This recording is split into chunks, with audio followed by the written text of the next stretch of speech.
Hi guys, কাঁচা আম ফুরানোর আগে যদি আম পান্না বানিয়ে না খেয়ে থাকো তাহলে কিন্তু খুব মিস করছো। আর বাজারের আম পান্নায় কিন্তু সেরকম স্বাদ আসবে না যেরকম বাড়িতে বানালে আসবে। তো ঠিক যেরকম গরমে তোমরা সেদ্ধ হয়ে যাচ্ছ সেরকমই আমগুলোকে সেদ্ধ করে নাও। তারপর একে একে আমের খোসাটা ছাড়িয়ে শরীরে যত রাগ আছে সেগুলো আমের ওপর বার করে আমটাকে চটকে নাও আর পাল্পটা বার করে নাও। আর তোমাদের আম পান্না হয়ে গেছে একদম রেডি।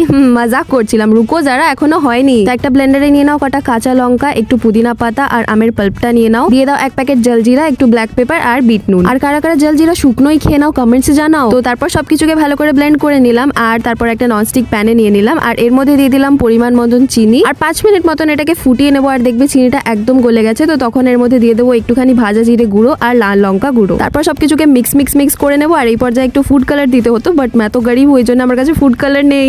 কালারের সাথে টেস্টের কি সম্পর্ক? যাই হোক, তো আম পান্নাটা আমি একটা টিফিন বক্সে ভরে নিয়েছি। এটাকে কিন্তু আমরা ফ্রিজে 1 সপ্তাহ 10 দিনের জন্য রেখে দিতে পারি। আর যখন আমার ইচ্ছা করবে তখনই গ্লাসে 2 চামচ আম পান্না, একটু বরফ আর একটু ঠান্ডা জল দিয়ে সবকিছুকে ভালো করে গুলেই আমার আম পান্না রেডি। আমি তো এই গরমে আম পান্না ট্রাই করেই ফেললাম, তো তোমরা কবে ট্রাই করছো?